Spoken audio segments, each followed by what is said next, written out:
গল্পে স্বল্পে তরুণে আপনাদের স্বাগত। বাংলা সাহিত্য ভাণ্ডারে ছোট গল্পের সম্ভার অতুলনীয়। মণিমাণিক্য খচিত সেই সব ছোট গল্প নিয়েই আপনাদের সামনে আমি তরুণ।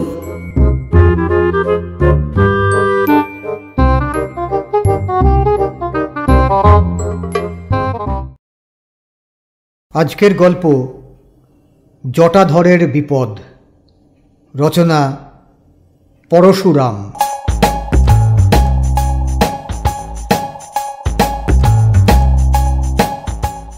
নতুন দিল্লির গোল মার্কেটের পিছনের গলিতে কালীবাবুর বিখ্যাত দোকান ক্যালকাটা টি কেবিন।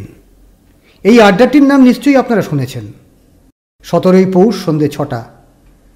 পেনশনভোগী বৃদ্ধ রামতরণ মুখুজ্জে, স্কুলমাস্টার কপিল গুপ্ত, ব্যাংকের কেরানি বীরেশ্বর সিংগি, কাগজের রিপোর্টার অতুল হালদার এবং আরও অনেকে আছেন।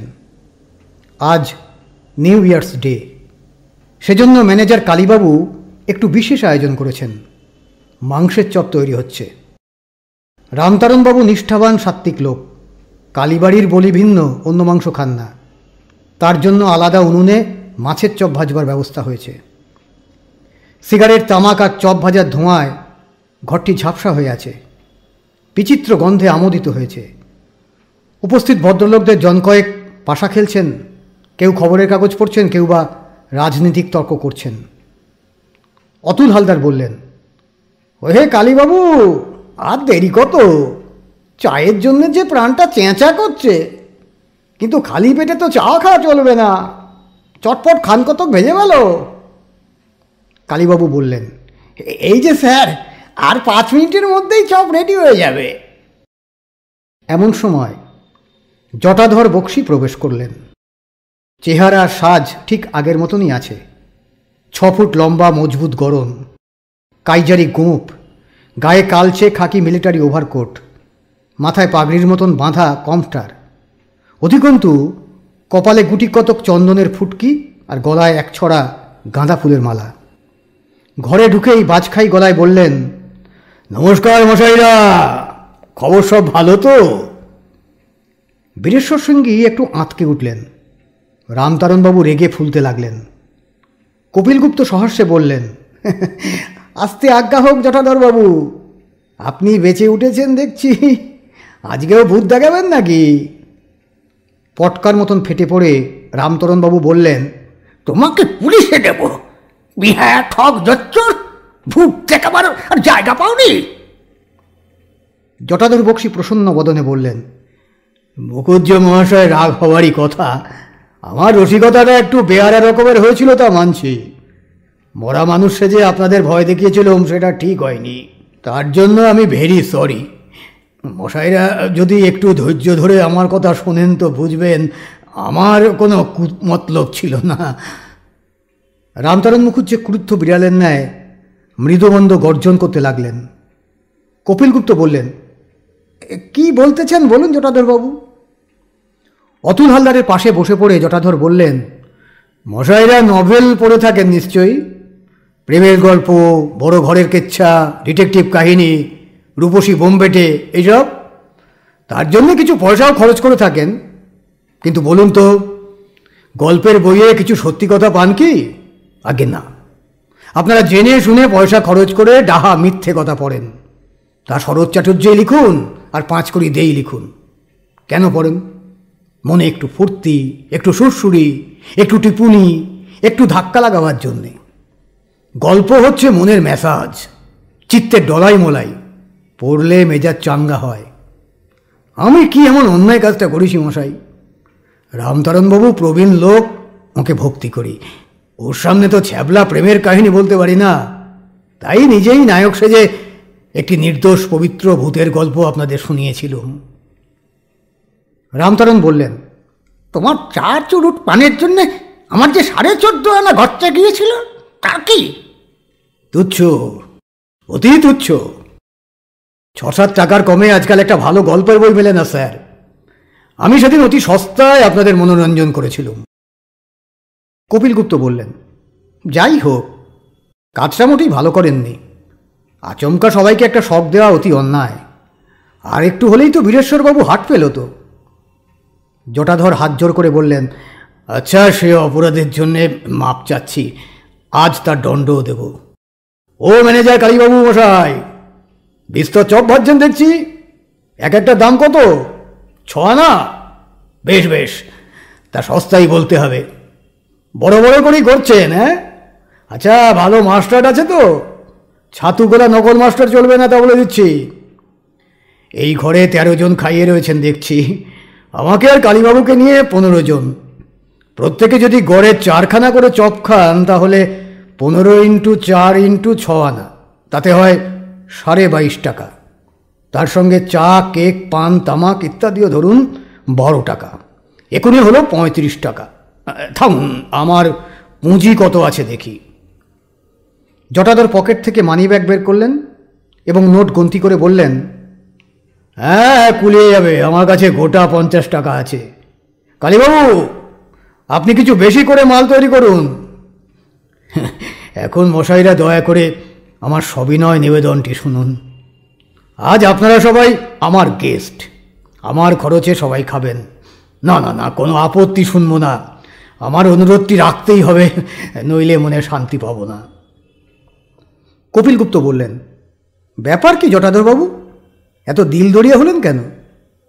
জটাধরের মোটা গোঁফের নিচে একটি সলজ্জ হাসি ফুটে উঠল। ঘাড় চুলকে মাথা নিচু করে বললেন, আপনারা হলেন ঘরের লোক, আপনারা আপনাদের বলতে বাধা কি জানেন? আজ বড় আনন্দের দিন, আজ আমার শুভ বিবাহ। রামতারণ বললেন, পৌষ মাসে শুভ বিবাহ কিরকম? তুমি ব্রাহ্মণ না খ্রিস্টান? আজ বিবাহটা তুমি এখানে কেন? আগে আমি খাঁটি হিন্দু। বিবাহ অনুষ্ঠানটি আজ বেলা 11টায় রেজিস্ট্রেশন অফিসে সেরে ফেলেছি। সিভিল ম্যারেজ তো 5 থেকে হবার জন্যই রেজিস্টারের মর্জি মাফিক লগ্ন স্থির হয়। বিয়েটা চুকে গেলেই ভাবলুম, এখন তো দিল্লিতে আমার চেনাশোনা বেশি কেউ নেই। মাস্তুতো ভাইয়ের বাসায় উঠেছি, সে আবার পেট রোগা মানুষ, ভালো জিনিস খাবার শক্তিই নেই। কিন্তু বিয়ের দিনে 5 জনে মিলে ফুর্তি একটু খাওয়া দাওয়া না করলে চলবে কেন? আপনাদের কথা মনে এলো। ধরতে গেলে আমার আত্মীয় বন্ধু, বরপক্ষ, কন্যাপক্ষ সবই আপনারা, তাই এখানে চলে এলুম। আমাদের কালীবাবু দেখছি অন্তর্যামী, ফিস্ট তৈরি করেই রেখেছেন। যা আছে দয়া করে তাই আজ আপনারা খান। কিন্তু এখানে আপনাদের খাইয়ে তো আমার সুখ হবে না। আমার আস্তানায় একদিন আপনাদের পায়ের ধুলো দিতেই হবে, বউ ভাত খেতে হবে। বেশি কিছু নয়, 4টি পোলাও, একটু মাংস, একটু পায়েস আর ঘন্টিওয়ালার দোকানের জাহাঙ্গীরি বাউল সোয়াই।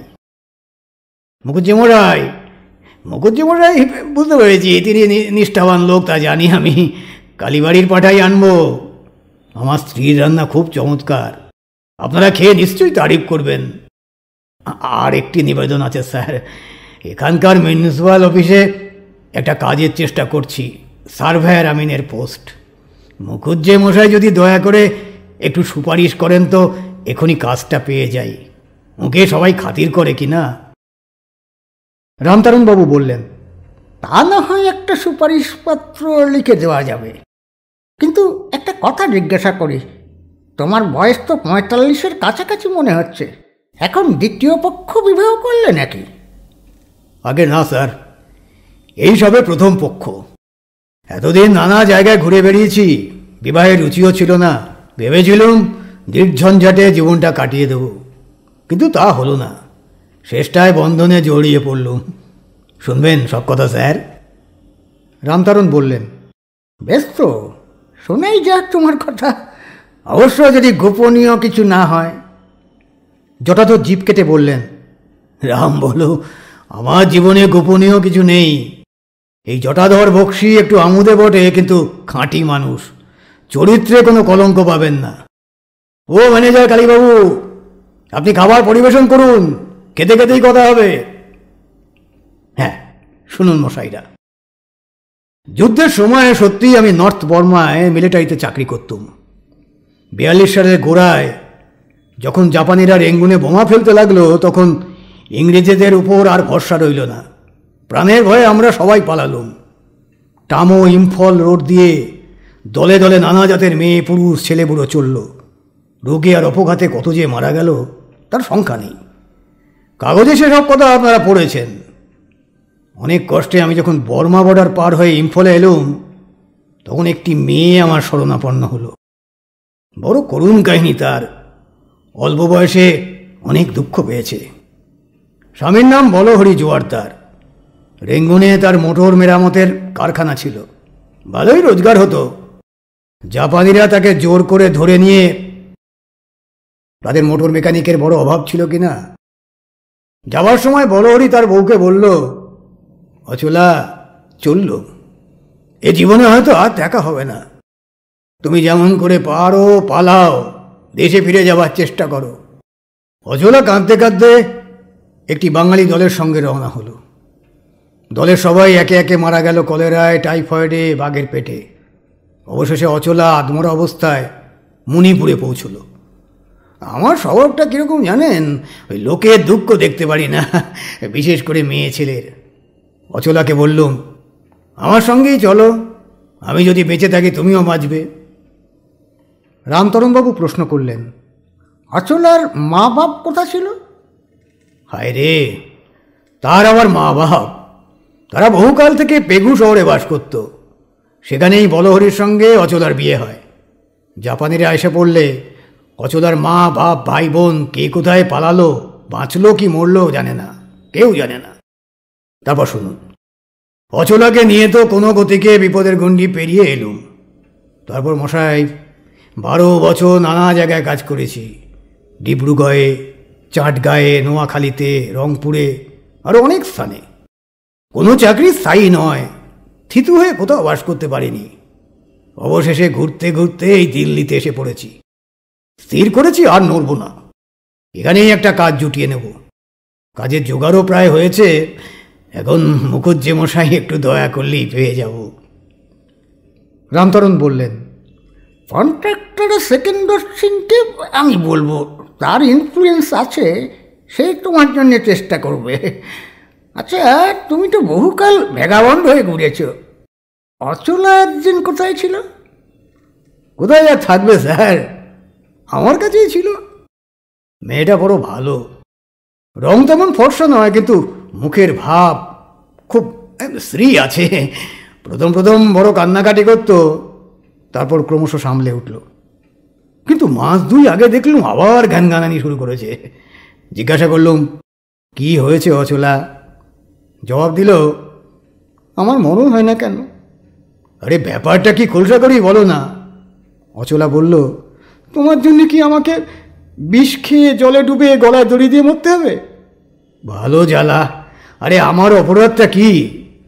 অচলা বলল, লোকে যে আমায় বদনাম রটাচ্ছে তা শুনতে পাও না?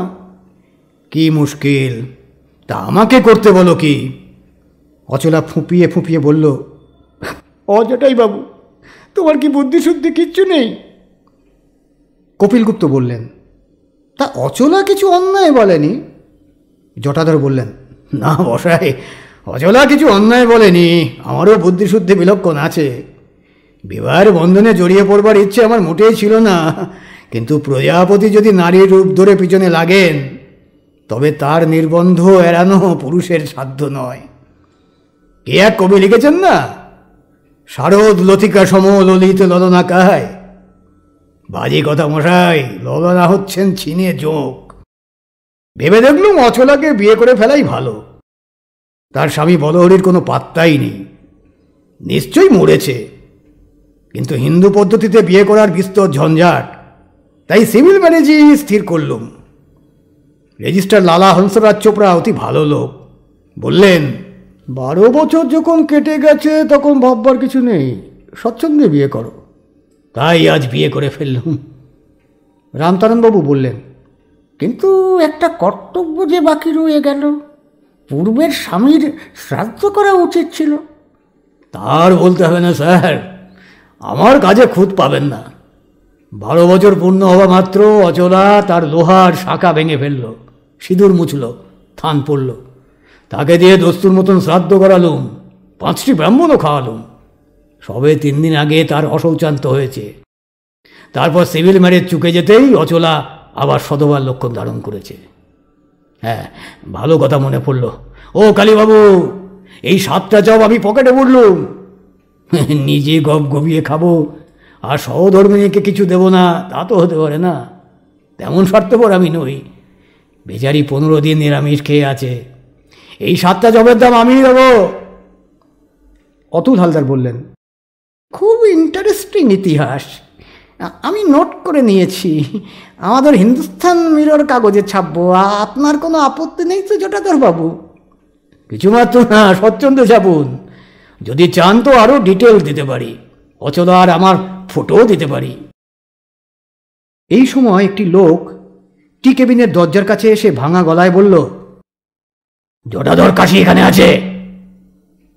আগন্তুক লোকটি রোগা বেটে, পরনে ময়লা খাকি প্যান্ট, নীল জার্সি, তার উপর মোটা পট্টুর বুক খোলা কোট, হাতে একটা বড় রেঞ্জ।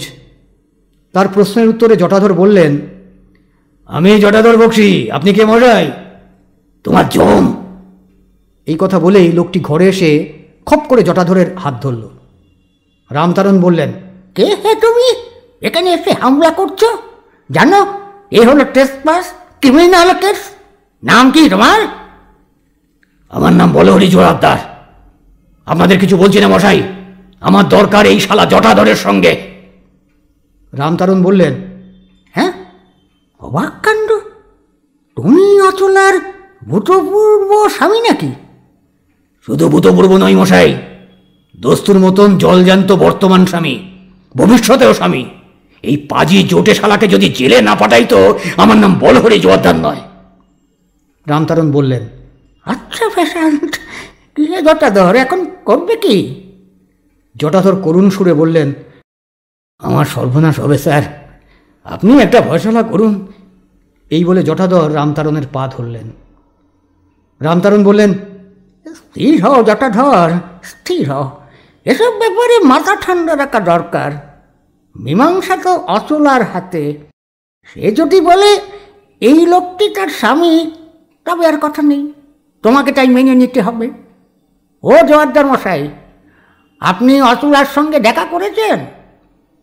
তার আপনাকে বলতে হবে না, তার কাছ থেকেই তো আসছি। আমাকে দেখে মাগি বেদম কান্না শুরু করেছে। আমি ধমক দিতে বলল, জটাই বাবুকে ডেকে আনো, তার অমতে কিছু করতে পারবো না।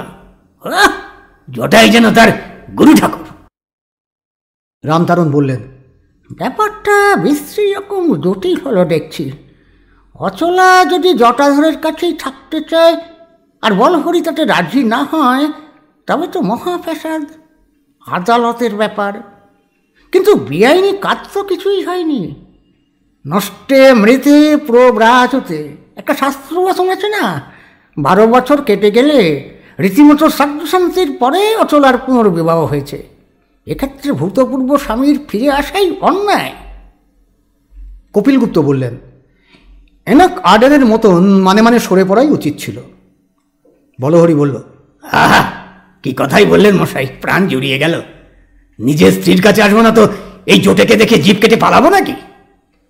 জটাধর বললেন, আমি এই বলহরি জোয়ারদার মশাইকে খেসারত হিসাবে কিছু টাকা দিতে রাজি আছি। এখন 50 দিতে পারি, বাসায় গিয়ে আরও 50। বলহরি গর্জন করে বলল, চোপড়া শুয়ার, 100 টাকায় আমার বউ কিনতে চাও? একটা পাঁঠিও ওর দামে মেলে না। কপিলগুপ্ত বললেন, ওহে জোয়ারদার, একটু বুঝে সুঝে তম্বি করো। তুমি তো তালপাতার সেপাই, জটাধরের চেহারাটি দেখছো তো, এক চড়েই তোমাকে সাবার করতে পারে। চর মারলেই হলো। দেখছেন না বেটা ভয়ে কেঁচো হয়ে আছে। 5টি বছর মাঞ্চুরিয়ার জাপানিদের কাছে ছিলাম মশাই, যুদুস্যুর পেঁয়াজ ভালো করেই শিখেছি। তারপর চীনেদের সঙ্গে 7 বছর কাটিয়েছি। ছাড়তে কি চায়? 3টে কমরাটকে গলা টিপে মেরে পালিয়ে এসেছি।